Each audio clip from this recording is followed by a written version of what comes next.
प्यारे बच्चों, class 7th की साइंस की क्लास में आप सभी का एक बार फिर से स्वागत है बच्चों। और हम पढ़ रहे थे चैप्टर नंबर 9 जंतुओं एवं पौधों में परिवहन। बच्चों, इसके पहले चैप्टर नंबर 8 तक के प्रश्नों के चैप्टर को हम लोगों ने अच्छे से पढ़ लिया, साथ ही उसके अभ्यास प्रश्नों को भी हम हल कर चुके हैं। अगर आपने अभी तक चैनल अपना काम कंप्लीट नहीं किया तो चैनल की प्लेलिस्ट में जाइएगा। क्लास 7th साइंस की प्लेलिस्ट बनी हुई है, उसमें जा कर के आप वीडियो देख करके चैप्टर अच्छे से समझ सकते हैं, साथ ही अभ्यास प्रश्नों को भी फेयर कॉपी में कंप्लीट कर सकते हैं। तो बच्चों चलते हैं अपने चैप्टर 9 की ओर, जंतुओं एवं पौधों में परिवहन। तो ये चैप्टर भी बच्चों हम लोगों ने पढ़ लिया है और इसमें हम लोग बहुत सारी चीज़ें जो हैं वो जान चुके हैं, जिसमें से हमने जाना है कि परिसंचरण तंत्र के कौन कौन से अंग हैं, हृदय के बारे में हम लोग पढ़ चुके हैं अच्छे से, और रुधिर वाहिनियाँ क्या हैं, और साथ ही जो है कणिकाएँ या रुधिर कणिकाएँ कितने तरीके की होती हैं और उनके क्या क्या कार्य हैं। और जस्ट पहले की वीडियो क्लास में हम लोगों ने जाना था कि जो ब्लड प्लाज्मा है वो क्या होता है, और ये रुधिर का जमना जो है हमारे लिए क्यों आवश्यक है, ये कैसे जमता है, रुधिर वर्ग कौन कौन से होते हैं, इसके बारे में भी हम जस्ट पहले की वीडियो क्लासेस में जान चुके हैं। और आज हमें स्टार्ट करना है बच्चों रुधिर बैंक या ब्लड बैंक से। तो ये ब्लड बैंक क्या होता है, तो यहाँ पर जो बच्चों रक्तदान का महत्व हम अच्छी तरीके से जान चुके हैं कि रक्तदान क्यों ज़रूरी है, और अगर हम किसी को रक्त देंगे तभी तो जिसको ज़रूरत है वो रक्त ले पाएगा। तो रक्त जो है ऐसे केंद्र जहाँ पर रक्त मिलता है उसी को क्या कहा जाता है, ब्लड बैंक कहा जाता है या रुधिर बैंक कहा जाता है। प्रत्येक जो आपके सरकारी हॉस्पिटल होते हैं, जिला अस्पताल होते हैं बच्चों, उसमें जो है ये ब्लड बैंक जो होता है वो होता है। इसके अलावा बड़े बड़े जो है रुधिर बैंक जो होता है बड़े बड़े चिकित्सालय में भी होते हैं, और इन अस्पतालों में दाताओं का रुधिर लेकर के रुधिर वर्ग को ज्ञात किया जाता है, और रुधिर वर्ग निर्धारित होने के बाद रक्त को आधुनिक उपकरण एवं विधियों के द्वारा जो है वो 40 डिग्री फ़ारेनहाइट या 4.5 डिग्री सेल्सियस पर कांच की या प्लास्टिक की वायुरुद्ध बोतल में जो है वो सुरक्षित कर दिया जाता है। और जो हमारा ब्लड है उसको बैंक में संरक्षित रखने के लिए उसमें सोडियम साइट्रेट मिला करके रखा जाता है। क्या मिलाया जाता है बच्चों, सोडियम साइट्रेट। ठीक है, तो इस प्रकार से रख दिया जाता है रक्त। तो वह रक्त जो होता है लगभग 30 डेज तक जो है उसको हम प्रिजर्व कर सकते हैं या रख सकते हैं सुरक्षित रूप से। और आवश्यकता पड़ने पर इस रुधिर को जो है, इस ब्लड को जो है घायल को, किसी को या रोगी व्यक्ति है उसके वर्ग से मिलान करके उसको चढ़ाया जाता है।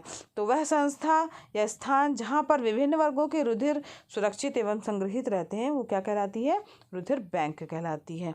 और विश्व का सबसे प्रमुख रुधिर बैंक क्या है, रेड क्रॉस सोसाइटी है। ठीक है,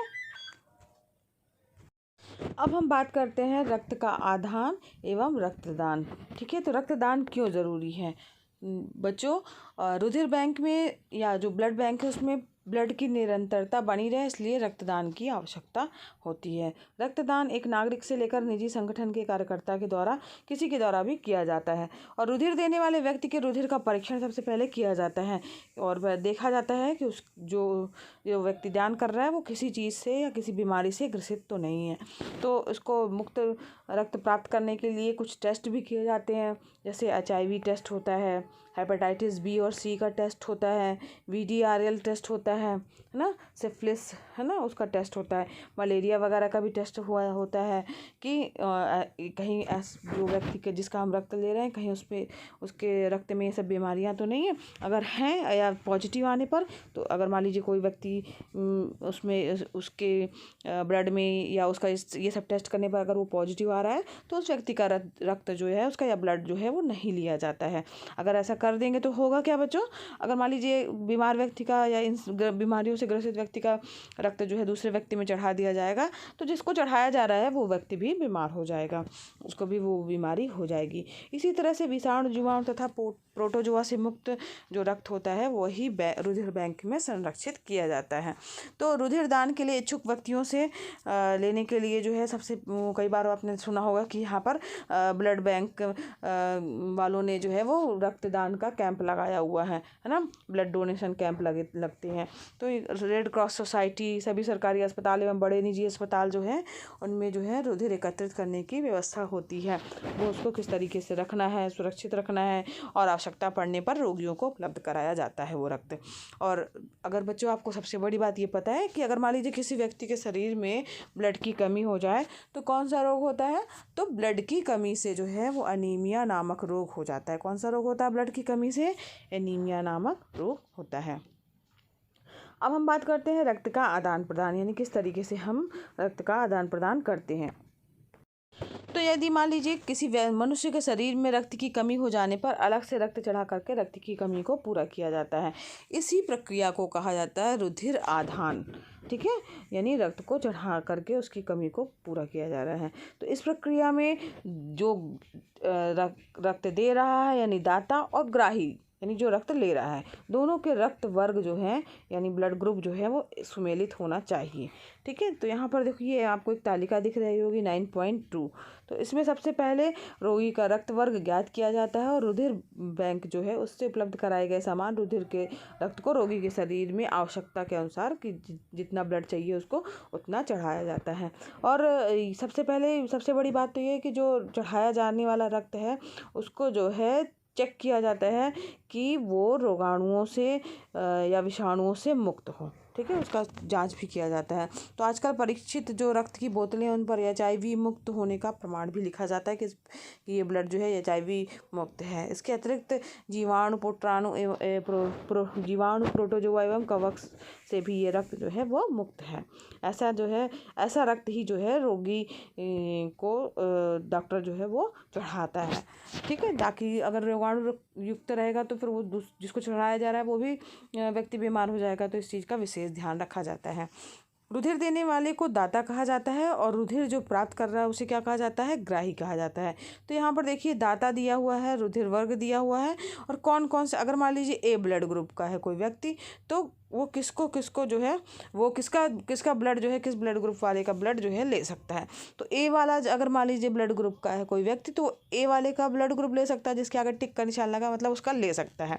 ठीक है, और AB का जो है ले सकता है, लेकिन B ब्लड ग्रुप जो है वो नहीं ले सकता है और ना ही वो O ब्लड ग्रुप ले सकता है। ठीक है, अब इसी तरीके से बात करें कि बी ब्लड ग्रुप का कोई व्यक्ति है तो वो कौन सा ब्लड ग्रुप उसको चढ़ाया जाएगा?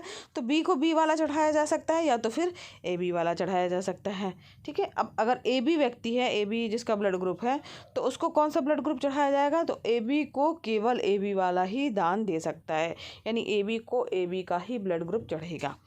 और अगर हम बात करें O की तो O जो दाता है तो वो A वाले को भी दे सकता है, B वाले को भी दे सकता है, AB को भी दे सकता है और O वाले को भी दे सकता है।